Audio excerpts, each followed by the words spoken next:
Educate yourself. Knowledge is power. To empower yourself is to empower others. I live with a grateful heart, an open mind. I find joy and peace of mind during my rainy days. We all go through different emotions. No matter how badly someone treats you, never drop down to their level. Remain calm, stay strong, and walk away. I believe that sometimes the bad times in our lives put us on a direct path to the very best times in our lives. Criticism makes me stronger. I want to kiss my partner who is negative, but he asks, "Are you sure you will not pass on HIV?" I say, "It is okay," but he is not convinced. I explain, you equals you. Undetectable equals untransmittable. On effective treatment, I can't pass it on. Knowing my status makes me strong, and I will lift my head high.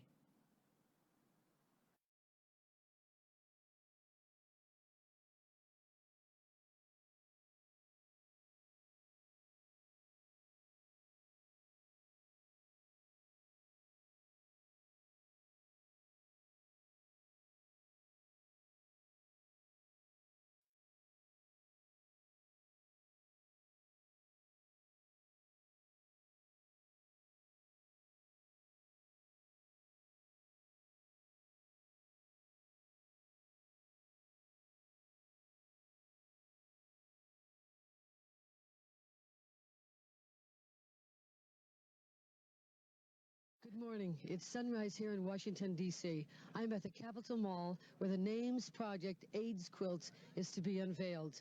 Each panel of this huge two-city block quilt bears the name of someone who has died of AIDS. As the panel is unfolded, the names will be read aloud. Richard Anderson, Gary Barnhill, David Calgaro, Bobby Campbell, James Martin Case, Paul Castro, Bill Cathcart, Bob Greenwood,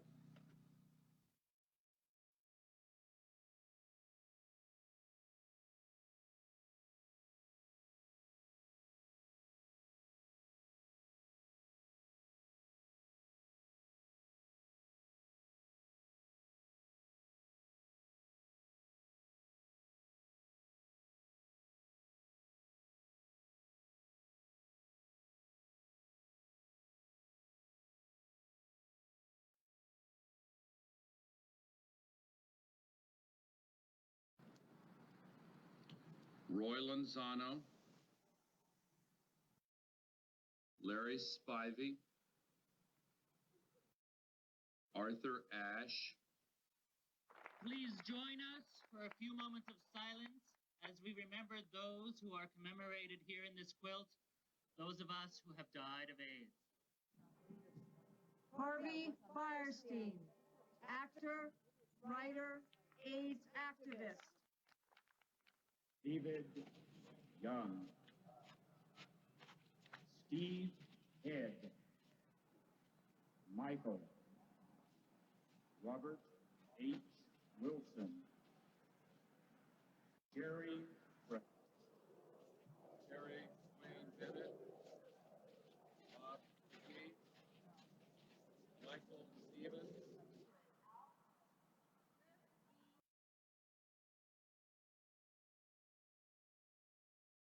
Self-love is a process.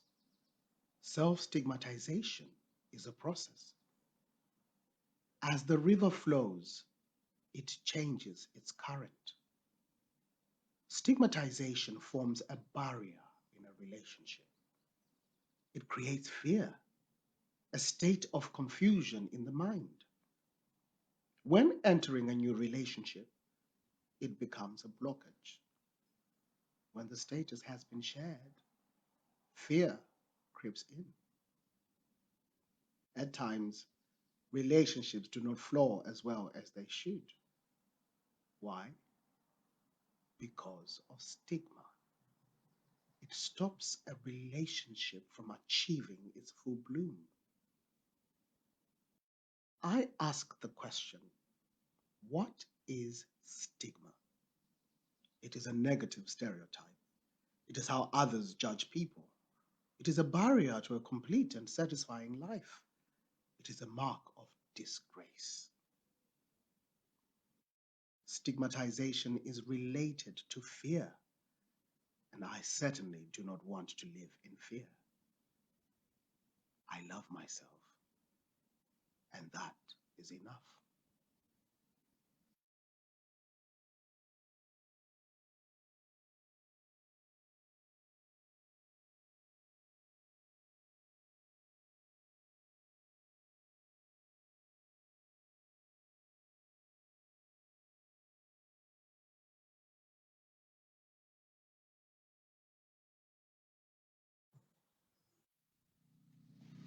Bill Krause, Douglas Lowry, Felix Velarde Munoz, Paul Walker, Gary Walsh, Neil Yeager, Judy Jacobs, chaplain, San Francisco General Hospital, Ward 86, AIDS Oncology Clinic. Matty, Ted, Marion Besco, John Booth.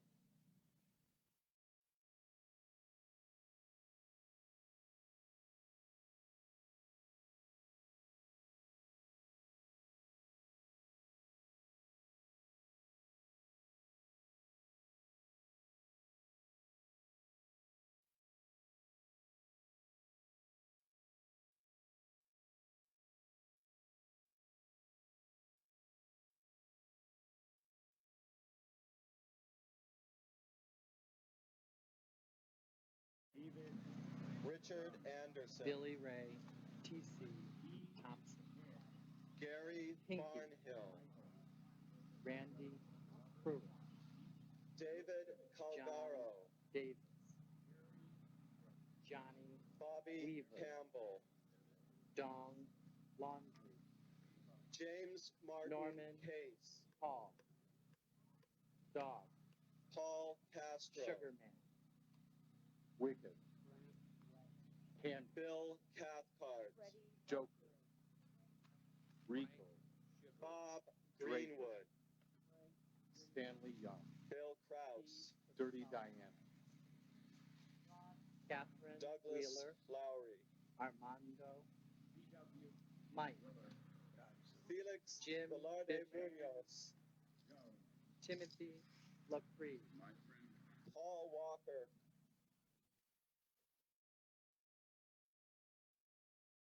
I am here. I am strong.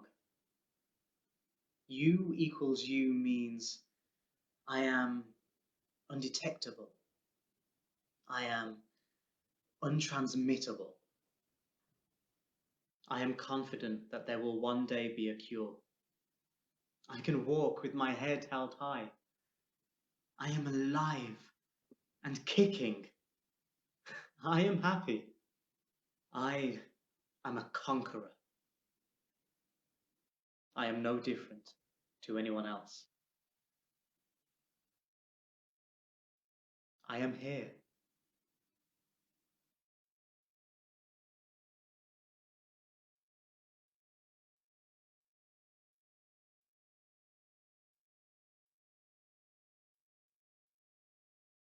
Ray Ray,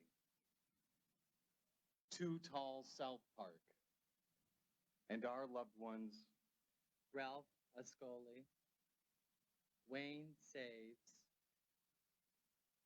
Martin Stokes, Jim Thomas, Ben Gauker, Matthew Daly, Auntie Ely, V. Vasquez, Dominic, Bruce, Lee, Edwin, Buddy, Kenny, Edward, Daryl, Scott, Antonio, Anthony, Alberto, Jeffrey, John Cole, Etta James.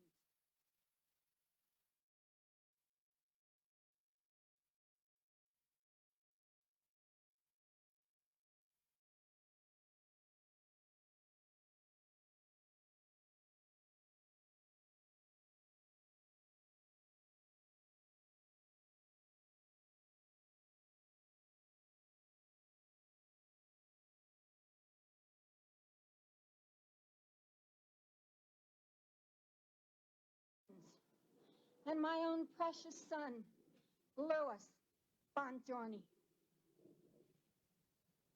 Scott, Dennis Puma, Alex Wong, Noel Bryant, PhD, Ken S., Ron D., Robert Sellers, Jim Silva, Steve Banghart, Jack Beba, Sharon, Ed Ulrich Sagai, Wallace, Joseph Lewis, Mark Curry, Valente V, Louis Miller, Jesse Solis, Howard.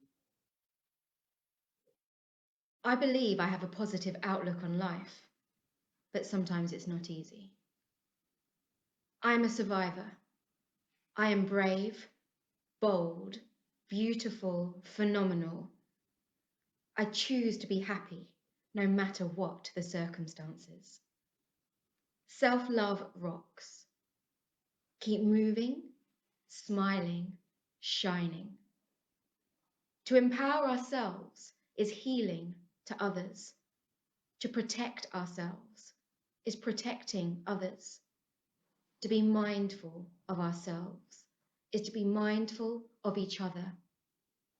To accept ourselves is accepting others. To understand ourselves is understanding others. We can support each other through this journey to reach a point of self-actualization. Life is good, and I'm thankful.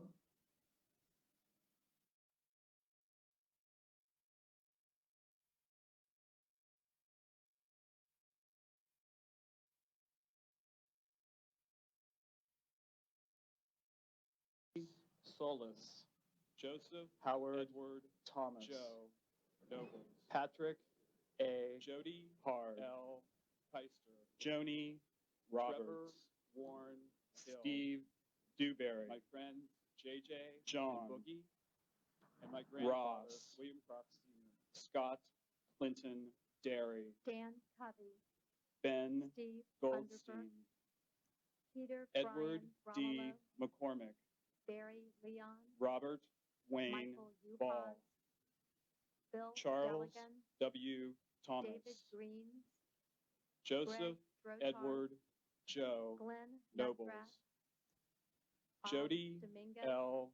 Keister, Michael Getz, Trevor Warren Brian Hill, Weddle, my friends Carlos JJ and Montero, Boogie, and my Rick grandfather Dorff, William Proxine.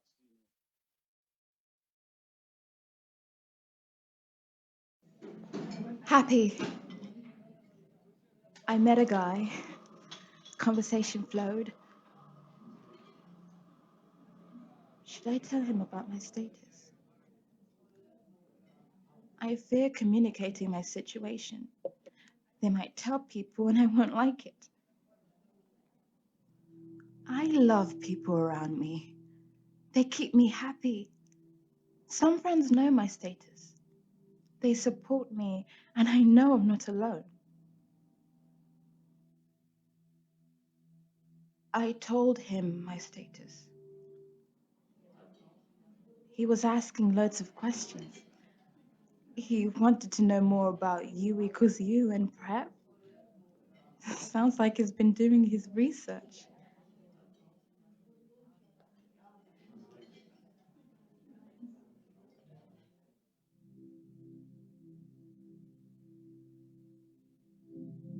It feels good knowing that I can talk to him about it.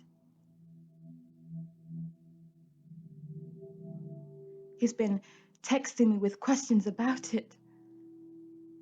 He seems okay with my status. I don't know everything about HIV,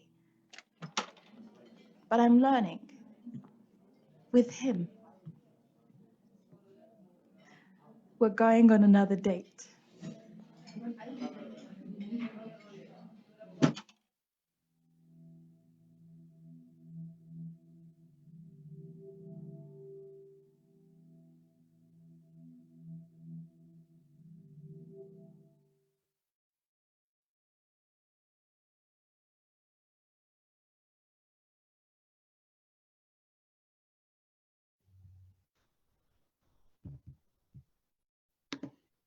Why, howdy, everybody. My name is Shirley Du Naughty, 1/5 of drag supergroup Denim, right foot kitten heel model and UN ambassador. And I am honored to be hosting this month's Technicolor event. Technicolor Online presents 30 years of living with HIV.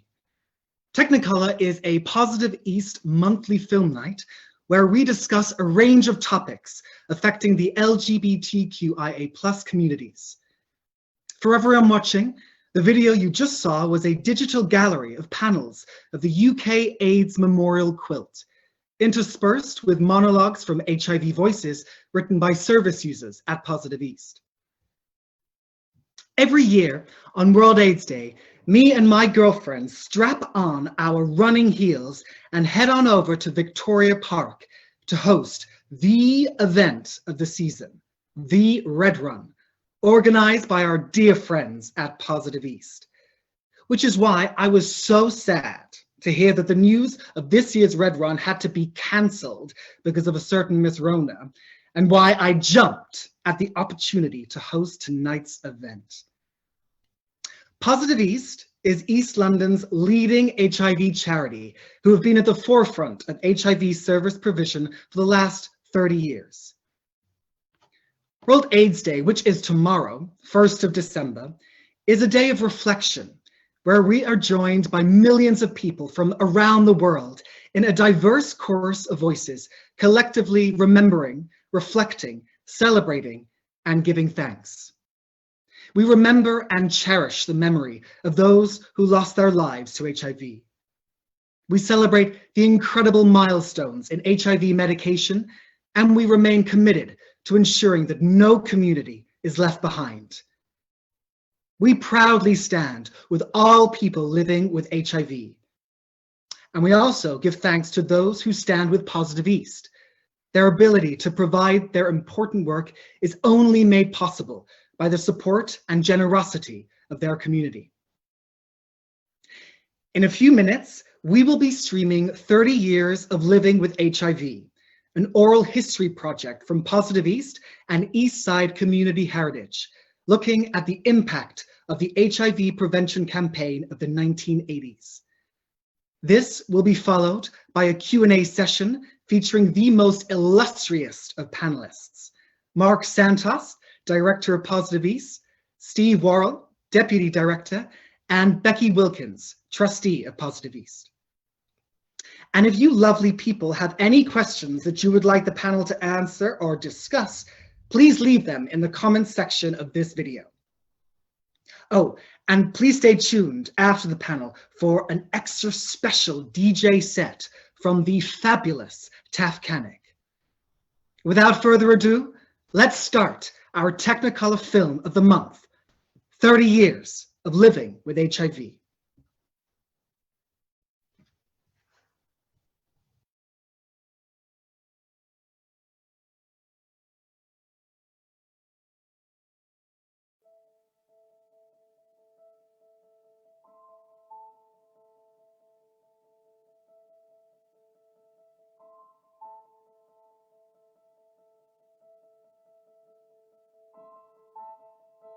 Scientists at the National Centers for Disease Control in Atlanta today released the results of a study which shows that the lifestyle of some male homosexuals has triggered an epidemic of a rare form of cancer.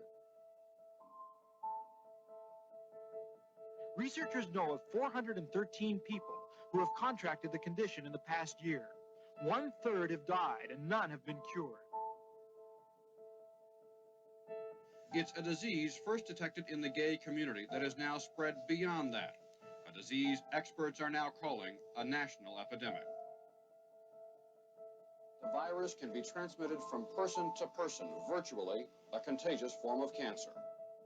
And yet most of the country doesn't know about this cancer. Why? Well, I think it's because it's a gay cancer.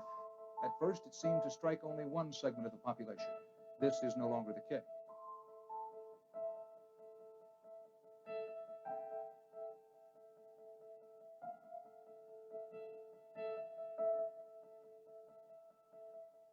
Death didn't scare me.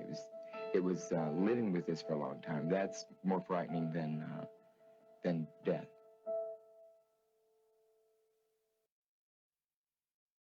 In 1981, I started to hear about the infections, the life-threatening conditions and the cancers which were occurring in gay men in the east coast of the States and in Los Angeles and San Francisco. This was the start of HIV, but we didn't know what its name was. We were hearing about it in '83. And then in 1985, there was an announcement basically on the news programs that a new disease has been found, which affects gay men, intravenous drug users, and sex workers. And they basically said this new disease is killing people. We don't know anything about it. We don't know much about it. Certainly don't know how to cure it. And it's here. So that was a bit of a shock. London Gay Switchboard, I joined in '79, and I was there when we started to get calls about this strange new gay disease from America. So I was around before HIV had a name, before it was even AIDS. I can remember some horrific headlines about 1985, you know, gay plague in London, gay plague increasing. And we didn't know what was causing it when it started. And there were lots of theories about poppers or about people who had damaged immune systems because they'd had so many other sexually transmitted infections, all kinds of rumours that were going around. So we were dealing with all of this on the phones. I know that by about 1985, we were getting reports of a number of cases, more cases, and we were getting deeply frustrated about what we could say and the reluctance in government generally to being very specific. So many people felt that they could be at risk, even people who maybe had a bit of an exciting life in their youth thought they could have been at risk. People that had traveled felt they could be at risk. Anybody who'd had medical treatment abroad felt that way. So it was, from then on, it was sort of in our life and in the news all the time. I looked around amongst my patients and many of them were unwell. They'd been losing weight. I had patients with very low platelets, the clotting cells, and they were having big bruises and bleeding. And I sent them off to specialists and they said, oh, they've got this new condition. Now, we called it GRIDS then, which was gay-related immune deficiency syndrome. This means I need to talk about the fact that it was seen to be a gay disease. And it took some months and some years into 82 and 83, 84 to realize that quite a lot of different communities were infected by whatever this agent was. I'd been sort of diagnosed in, say, October 82. All the hospitals had their own numbering system, and my number at the Middlesex was L1. I was London 1 at the Middlesex. So I was the first person diagnosed with HTLV3. You feel like you've got this killer virus coursing through your veins, that you're filthy, that you're a leper, that nobody's going to want to know you. In 1987, to be diagnosed with HIV was the worst possible thing that could happen to you, really. I mean, being diagnosed with cancer would be awful, but at least there was treatment and, to some extent, public sympathy. But with HIV, you were really not only ill, but an outcast. And, you know, I knew my life was never going to be the same again. I had just turned 22. My partner was 19. We were born 9 days apart in June 1964. He was one of the very few other working class gay men I knew. It seemed gay men were posh in the 80s. Bob and I, him from Edmonton, me from Stepney, were working class. We were almost like twins, really. We were just incredibly close. Bob died on April 15th, 1992. I expected to go the same way. It was like, I imagine, that sort of people living in the First World War felt, that sort of, you know, the soldiers were just cannon fodder and they were just dying in their sort of thousands. And that's what was happening to gay men. I mean, people were just dying. There was nothing. We wanted to do a ministerial broadcast. The whole committee agreed to it. But then number 10 got in touch and said, you can't do that. The Prime Minister has to give her specific agreement. And she didn't. My number one priority was to prevent it going further.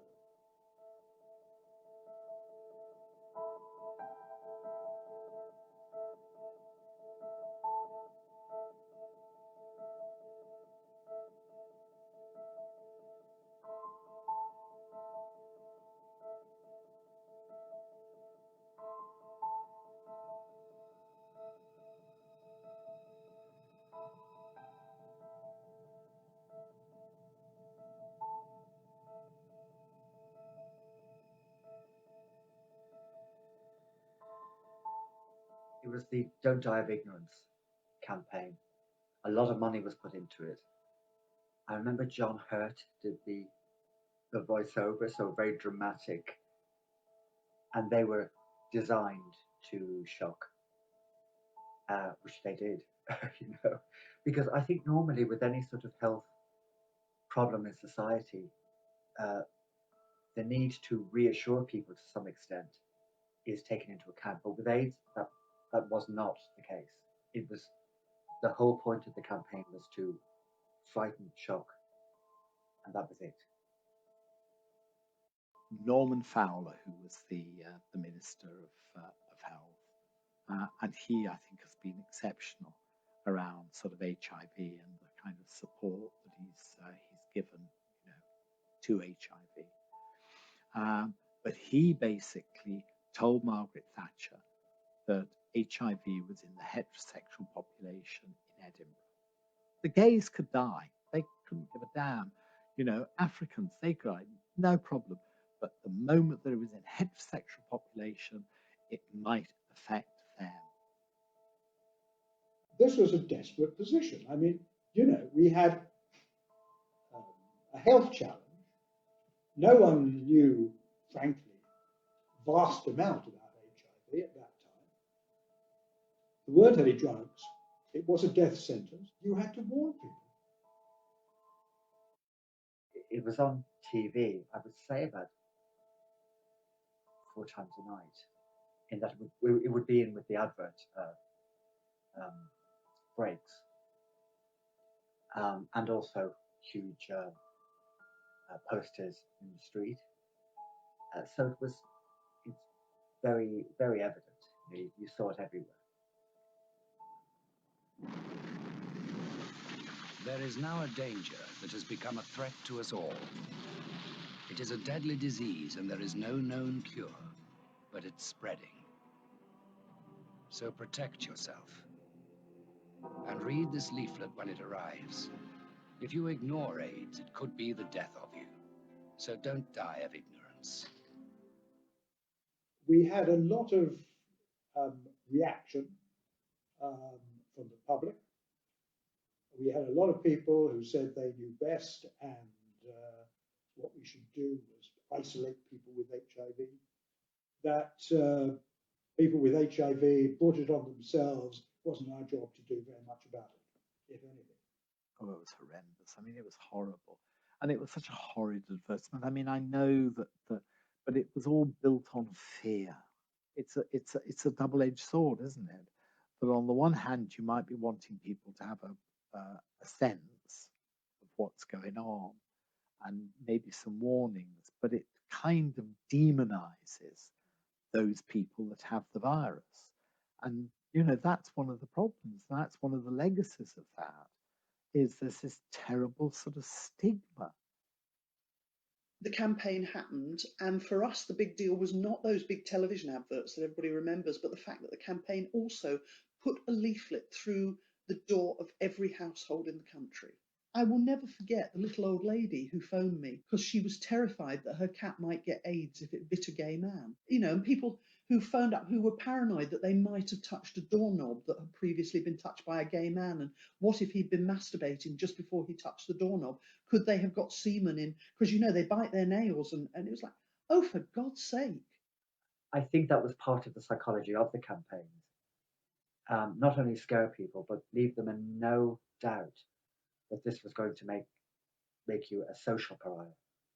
You know, you were not going to get sympathy. You were going to have to be dealt with as a person who was dying, but you weren't going to get public sympathy.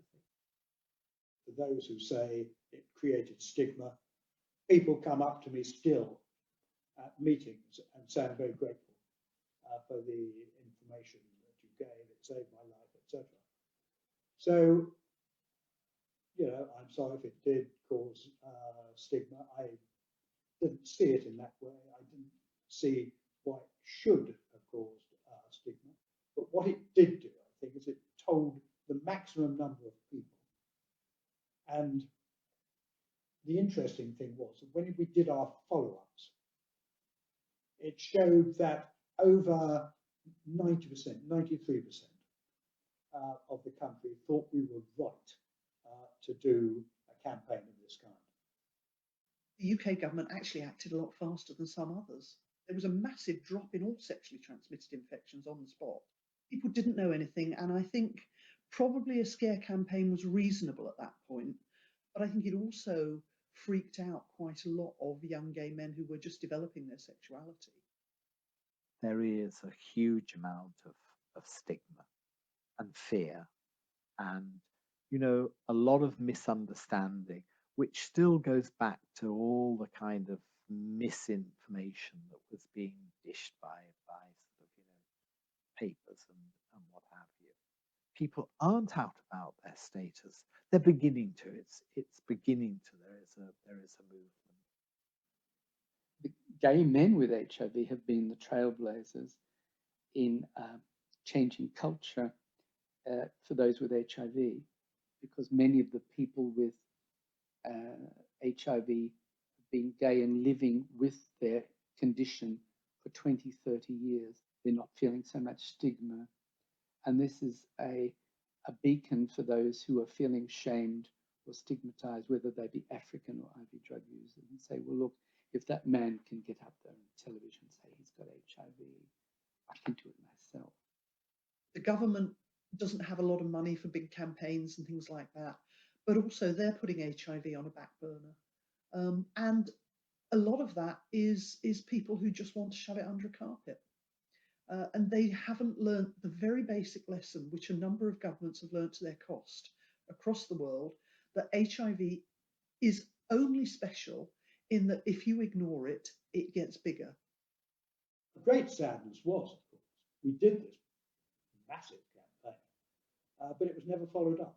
Public health just gets to the back of the queue all the time, in spite of everything that learned committees say, you know, about it's the number one priority. It isn't the number one priority. No one even believes it's the number one priority.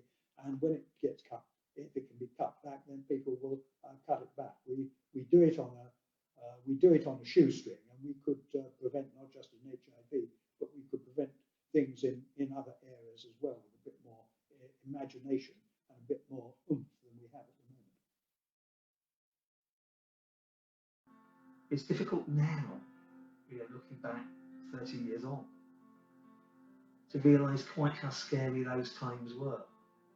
You know, we went to funerals week in, week out. We can't lose sight of what it was like in those years. You know, roughly 82 to 94. They were the most horrible of times, and we did lose a generation.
I would like to welcome our panelists.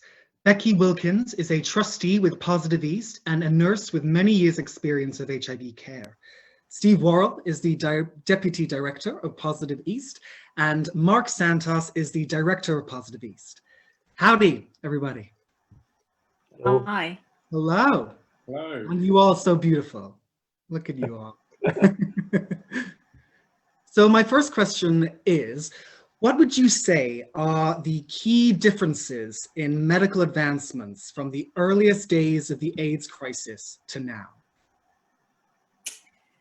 So I'd say that in the early days, our focus was very much on fighting infections that people acquired when their immune systems were very frail, trying to keep people as well as we could and alive for as long as we could, and then dying well. There was a big focus on dying well in those days. And if you look to where, and then of course medication came, and in the early days that might have been 20, 30 pills a day. That was around 1997. You needed a fridge a lot of the time to have your medicines. You had to have them with food. And there were lots of restrictions to life just from taking the medication.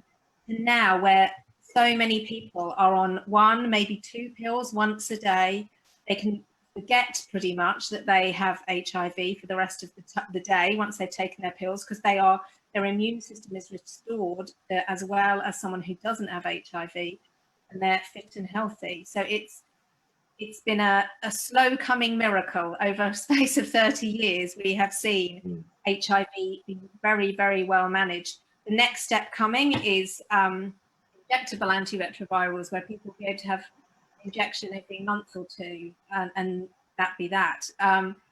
So yeah, it's been an incredible revolution. I think the other thing is it's been changed is that in the early days, everything was done in the clinic and in the hospital. Now, treatment is shared with general practitioners, so there's a lot more people involved in people's health, and a lot of services are out in the community as well. So, where in the early days, everybody was almost like there was a stigma of going to the clinic and people would hide. Things have changed, and there's a lot more positivity around treatment. And things are much brighter, as Becki says. I mean, the idea of an injection from, years ago when there was nothing or loads of pills is a fantastic step forward, and a very positive message.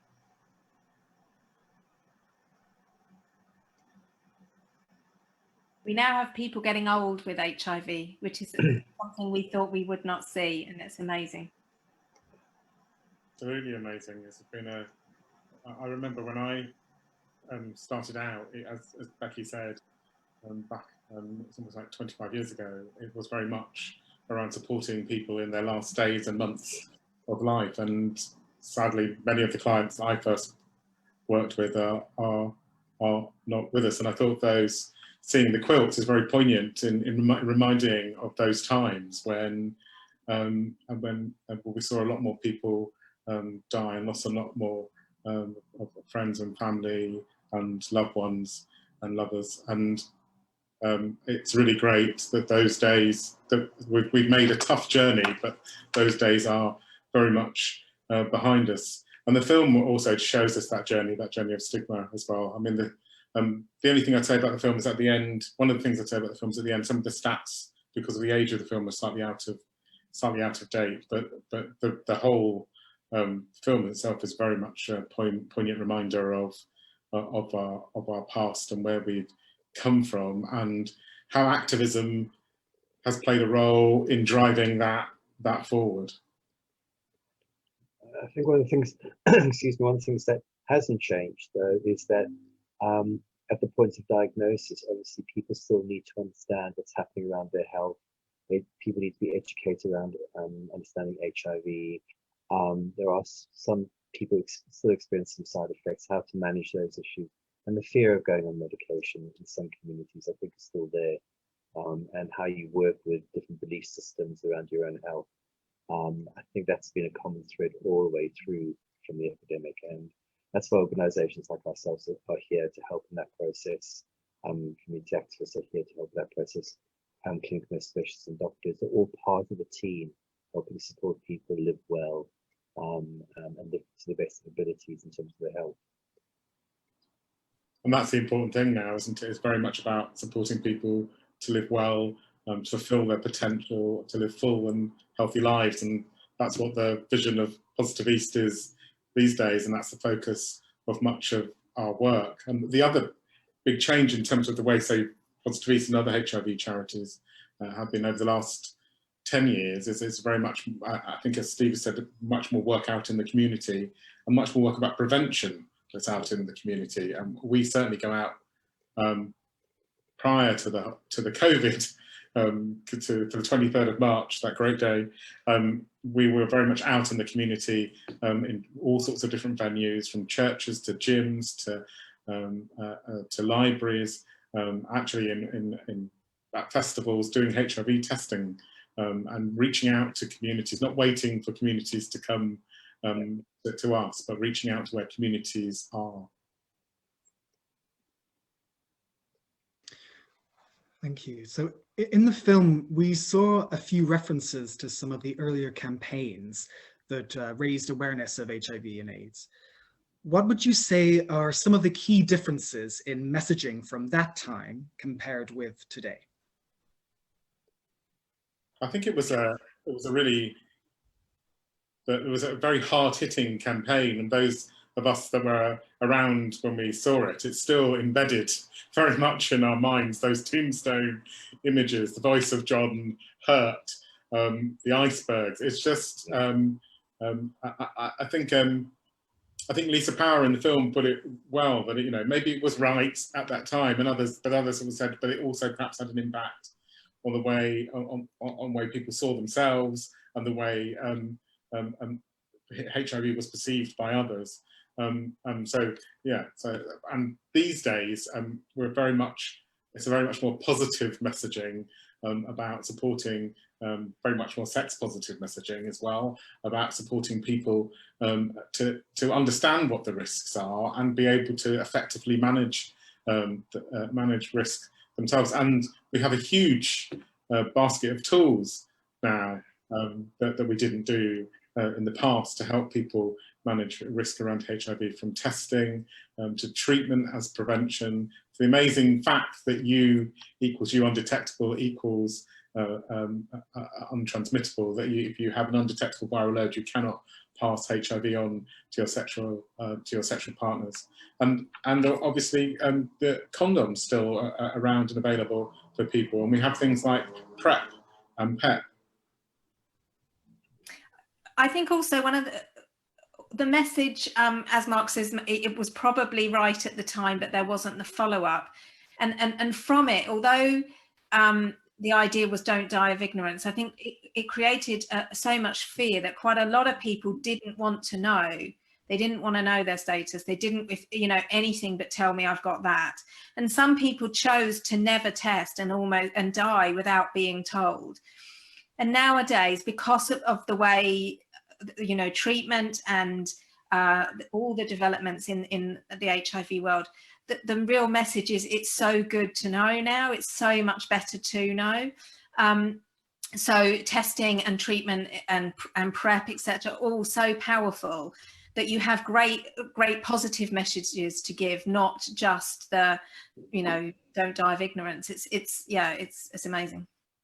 I think, as Mark and Becki have said, it's been a journey of messaging.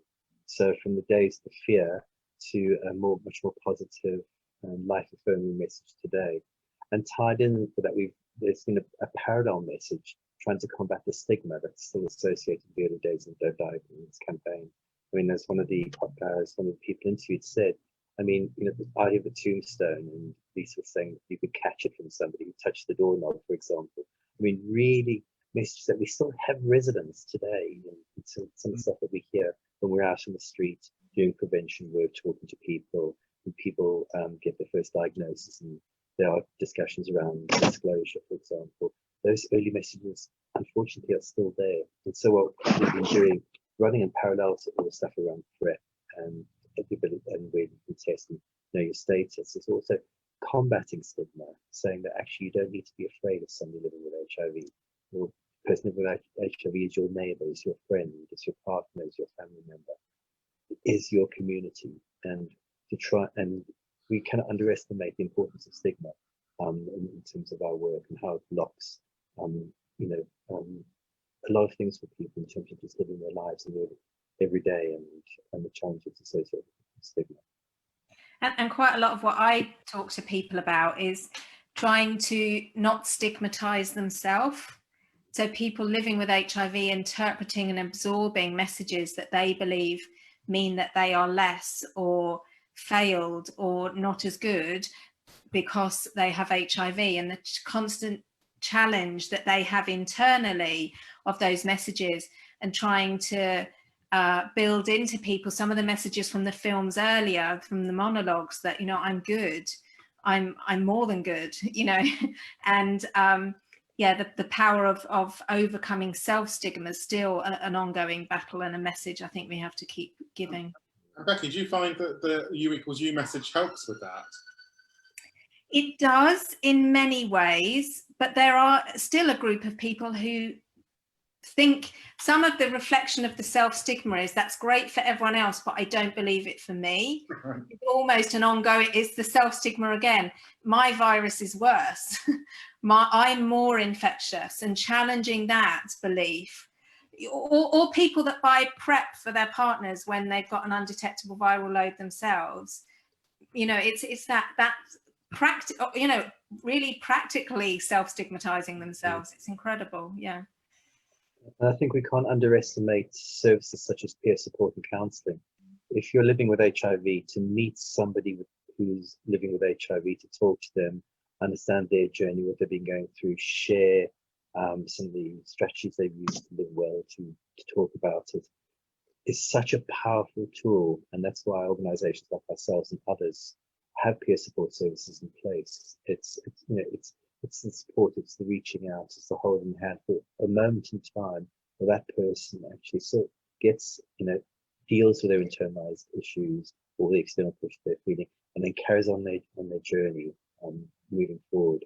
And that's, whenever I talk to people living with HIV, the third thing they say to me is, when I met somebody else who's living with HIV and I saw them, and I saw that they were working, or they had relationships, or whatever the issue might be, the power of that very, very simple fact cannot be underestimated.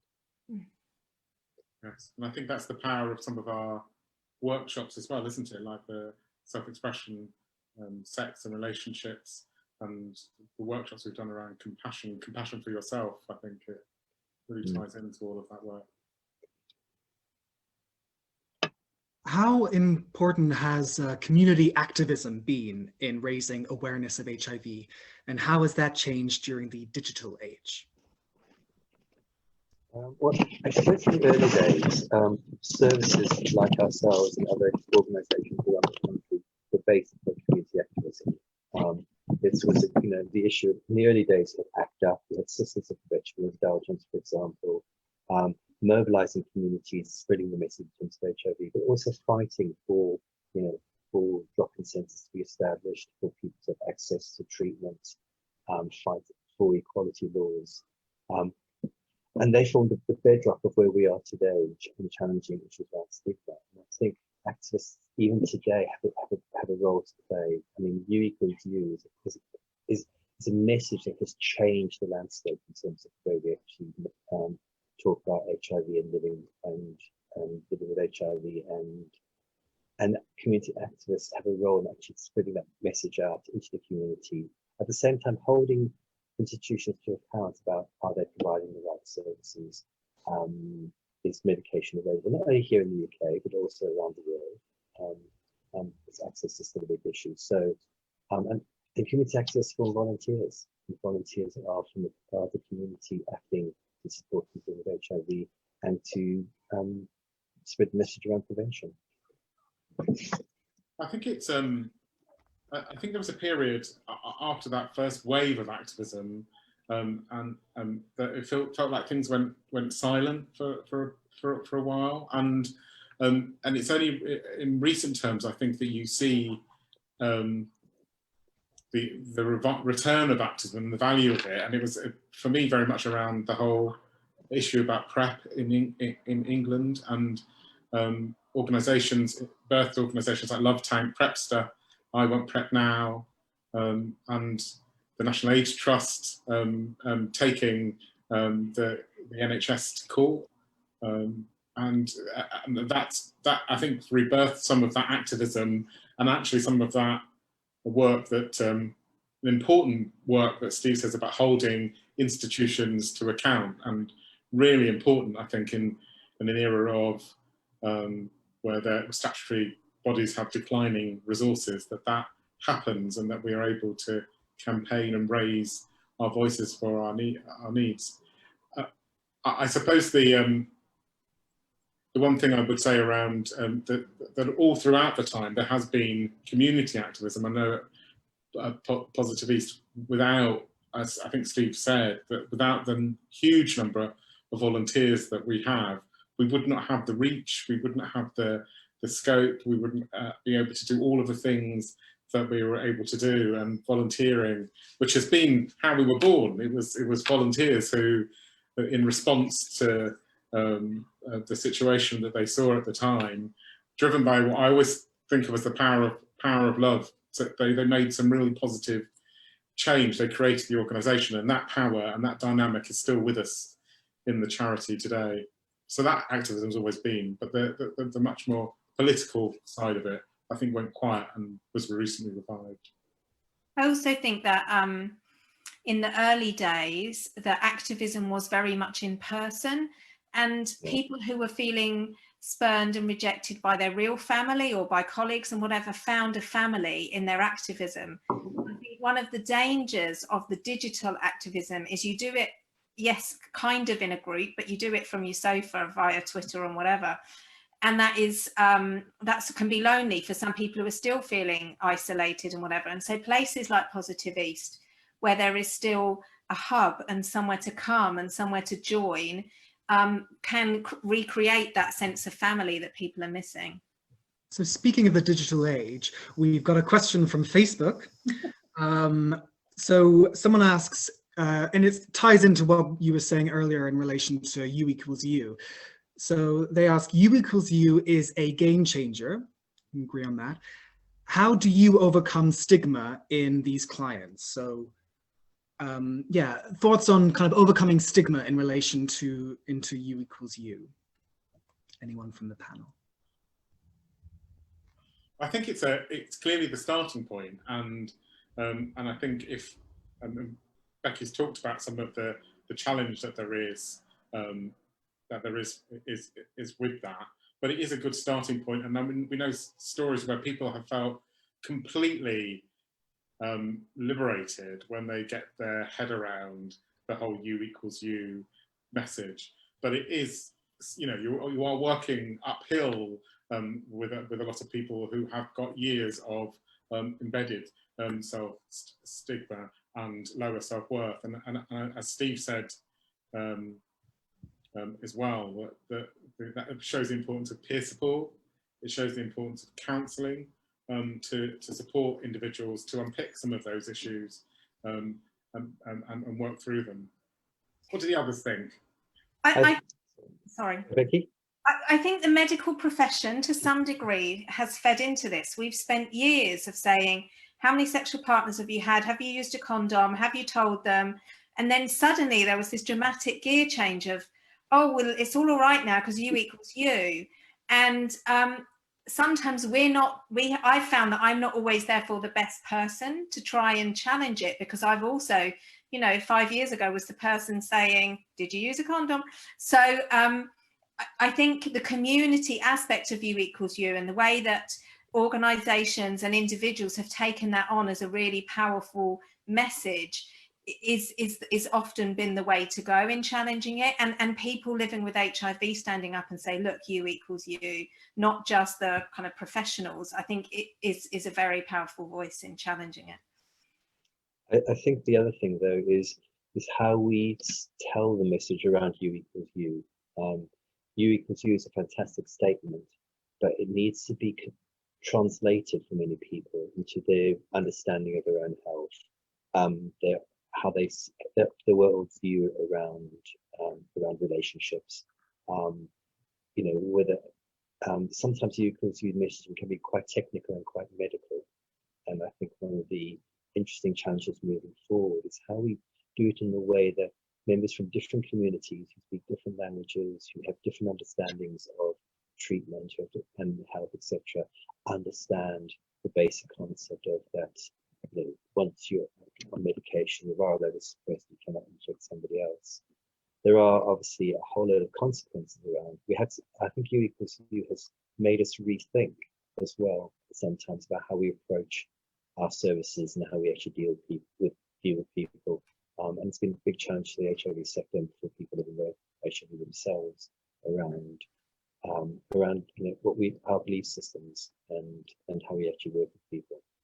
But we can underestimate the power of U equals U as a positive force or positive message moving forward. Fantastic. We've had another question come through in relation to disclosure. There's no real context kind of given, but the question is disclosure still required? So any thoughts on sort of disclosing one's HIV status from the panel and whether that is still required? Well, that's a toughie. I mean, because disclosure is up to the individual themselves. I mean, you cannot force someone to disclose their status to somebody else in most circumstances. Obviously, there are legal requirements from time to time that we have to take into account. The way that some of our services work, for example, some of the benefits that somebody might apply for might require a disclosure on HIV status because it's part of the process of getting the benefits or housing. But once again, it's up to it's the individual's choice as to whether they want to disclose or not. We have to understand the support that somebody might need to talk to their partner about their HIV status, to talk to other services, to housing, welfare, whoever it might be. It's not a either or situation, you must or you mustn't. It's very personal, and it's found by a whole host of different circumstances. And that's why we are here, to actually sit down with the individual and talk to them about the impact of disclosure, but ultimately the choice of the individual themselves. I wonder also if the language of disclosure is also quite loaded as well, and to suggesting that there is something secretive, something bad that you've got to share, and maybe it's about changing the language too, about sharing. And you know, as Steve said, it's one of the roles that we would play with people, be involved with people, that roles we'll play is about supporting people to share when they're ready to, and supporting them around that process with others.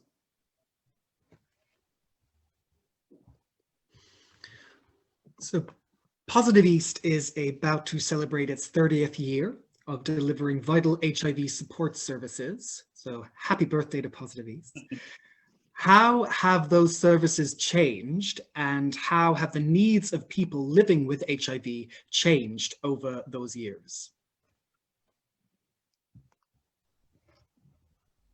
The services, I think, as we said earlier on, very much at the start, the services were supporting people in their last days and months of life, and it was around taking those worries and stresses away from people to be able to die well, to have the best death that was possible around those times. And the stark change is that now very much we're about supporting people to live well, supporting people to fulfill their potential, and playing a role. Playing our role is very much about that. So building the basic platform to supporting people, whether it's about their money and housing, moving on to supporting people around their esteem, their confidence, their assertiveness, and helping people on their personal journeys in that way. I think also in terms of how the needs have changed, as Mark said, it has been a journey through the various, let's say, decades, because we are talking about 30, more than 30 years. I think for a large proportion of people we see, they might need an organisation like ourselves for a short period of time. So almost like we're there to provide for someone to lean on, to maybe get some advice and guidance, a safe space to sort out whatever's going on in their lives, learn some new skills, and then move forward once again. We might never see them again. There's also might be a smaller group of people who have very complex needs. So we're seeing issues about living with HIV and growing older, as Becki has said. Some people are having issues, maybe needing support around substance misuse, alcohol use, for example, or might be experiencing issues around emotional health, difficulties around their mental health or mental wellness at this period of time. So for those people, they might need us for a longer period of time, more intensively. And for us, it's about understanding where somebody is coming from in terms of where they are in their life journey, giving them the skills as much as possible to be able to live as well as they can, and providing help and guidance where actually needed. It's not about wrapping. I think in the early days, I remember when I first started, it's about wrapping somebody up in cotton wool, protecting them from the world, and basically waiting for them to die. Unfortunately, that was the way we approached. These days, it's much more saying, okay, we're here to help you. These are the skills that you need to live, and actually, you don't need us in the long run, because actually you can do this yourself. But we are here at those times when we actually need us to be here to give you help and support and guidance whenever we can. But also to recognise that, like everybody else in society, sometimes things are difficult, and sometimes things cannot change. If you are, if you have, like I wear glasses, with all the best will in the world, I will keep on probably using some form of glasses for the rest of my life. That's fine, as long as I understand what's happening with my life and I have choices around that. And part of our role, I think, around needs is showing people that they have choice that life is not a gloomy place, that you do have choices within the situation that you're living in this world. I also think in the early days, HIV overshadowed everything, and every issue seemed to come from and lead back to HIV. And it's not quite the same at the moment, now, but people have so many other issues as well in their life. And that doesn't mean that HIV is not important or the other things are not important. And so I think what Positive East has done is develop along with other people, with treatment and with other people's needs, to see that where HIV needs to be focused in people's lives or where it doesn't need to be, and has developed programs and assistance for all the other things that affect life, because life is now longer and therefore involves lots of other issues. So Positive East has developed its services to mean that whatever people with HIV seem to be struggling with, they have a service or a signpost or some way of helping people. I suppose the other big change is, I think we've mentioned it already, is around a bigger focus on prevention, because we have a basket of tools now to do that, and actually getting out and reaching out to communities where they're at, and engaging them in places where they're at and on their terms, to be able to access and understand those prevention tools and offer them to people as well. And I think that's been a big change, but certainly for us, particularly around HIV testing, probably since about 2008, so over the last 12 years. So we all know that the creative industries have been instrumental in spotlighting HIV and support services. So this year, Positive East is hosting their very own t-shirt pop-up shop, featuring artwork by a host of international and local artists. There is a link to the shop in the FB Live comments section. And I must say, I have one, and I've got a few coming in the post, and the t-shirts are absolutely gorgeous. I mean, Gucci, eat your heart out. And so I implore you to buy a t-shirt, or buy a few t-shirts, or buy loads of t-shirts. It's Christmas is coming up, they make great stocking fillers, and all proceeds go to Positive East. So make sure you snap one up. So thank you very much, Steve, Mark, and Becki, for those insights. Would any of the panelists like to add anything else? Just a couple of things. One, if you can see, there's a t-shirt already. So I'm wearing one. It's bad angle. My apologies for that. But I think, I think the aspect of t-shirts are a form of social activism for us all. Wearing a t-shirt out there sends a message to other people. It's an educational tool. It's not just a fashion item. So I think, going back to what you were saying earlier, t-shirts, just the same as Twitter, same as Facebook, same as posters, are the powerful weapons. So yeah, enjoy wearing a t-shirt, but also recognize that you're playing a part in terms of community activism for that. And the other thing is, people tell me, when I talk to people living with HIV, is that we are still needed at this moment in time to service. As I said, it might be for 10 minutes, it might be for a couple of months, it might be for a couple of years, but the important thing to send, the message to send out, is that we're still here and we're here for you. I just wanted to build on what Steve has said, and my message is we've known over this year, it's perhaps one of the most difficult of years, that we've played an important role in supporting people, and just to give out that message that we are still here. We may be offering our services slightly differently, but we're still here to help people, to offer benefits advice, to provide peer support, to provide counselling. If people want to, we can offer, we have a service supporting people to coaching people through doing self-testing online as well. So please come and use our services. Please come and access our support, as we know it's very much needed over this period of time. And thank you very much, Shirley. My pleasure. What a perfect note to end on. So Technicolor will return in the new year on Monday, the 11th of December, and we will be back looking at the film Tucked to discuss drag, whatever that is, its origins and intergenerational relationships. So please do join us. And another huge thank you to the panelists. And now I'm going to hand over to our fabulous DJ, Tafkanik. Hello, Tafkanik, you there? I know you can't speak to us because you've got the music's coming. Hello, Tafkanik. Sounds like Eurovision. I know. Nil point. Hello. Hi. Howdy. Wow. Love the lighting. It's much better than mine. Beautiful. Beautiful. Okay, Tafkanik, take it away. Thank you so much, everybody. See you next year. Thank you. Thank you. Mwah.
talented.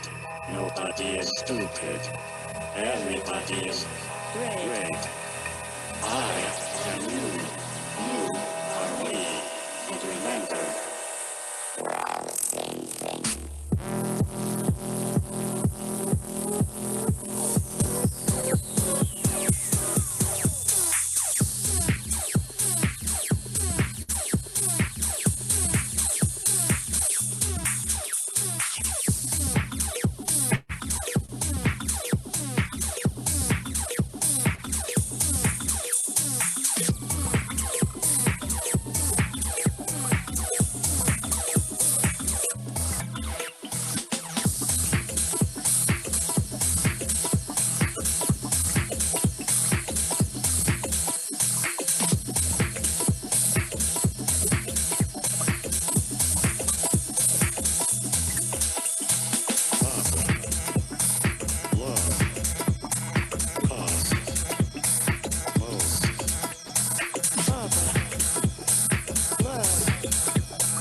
baby, don't stop.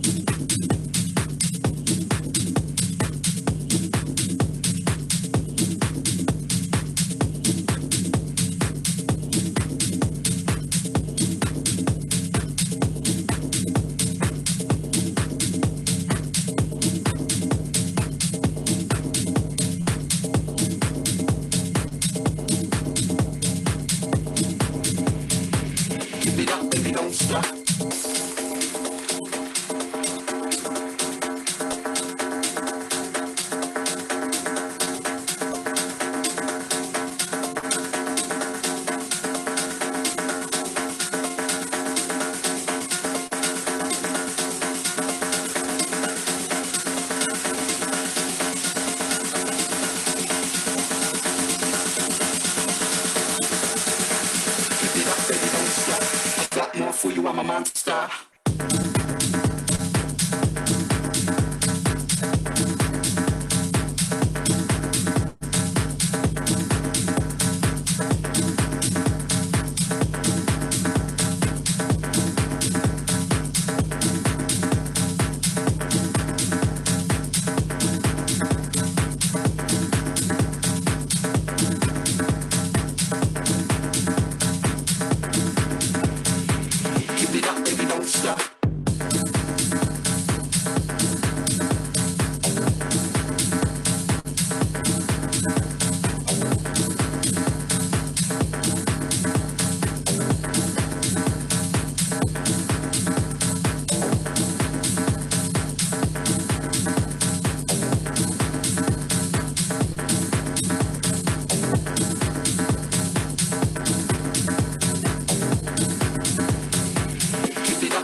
You can tell me what to do. You can tell me what to do. You can tell me what to do. You can tell me what to do. You can tell me what to do. You can tell me what to do. You can tell me what to do. You can tell me what to do. You can tell me what to do. You can tell me what to do. You can tell me what to do. If we're going 2 by 2.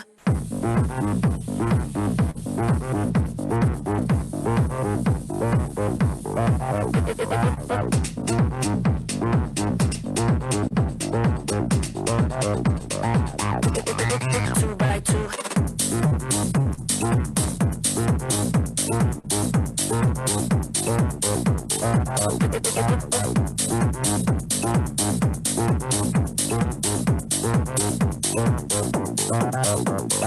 You can tell me what to do. You can tell me what to do. You can tell me what to do.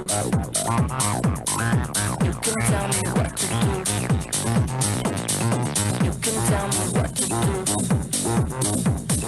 You can tell me what to do. You can tell me what to do. You can tell me what to do.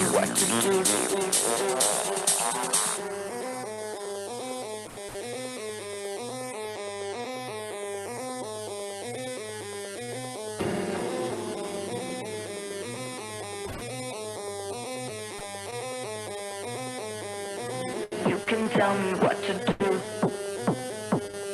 You can tell me what to do. You can tell me what to do. You can tell me what to do. You can tell me what to do. You can tell me what to do. You can tell me what to do. You can tell me what to do. You can tell me what to do. You can tell me what to do. You can tell me what to do. You can tell me what to do. If we're going 2 by 2.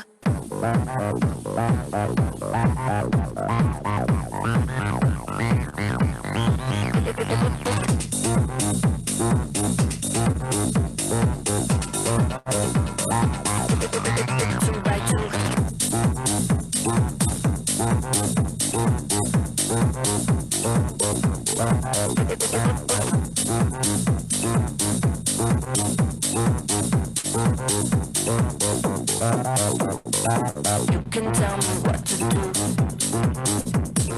You can tell me what to do. You can tell me what to do.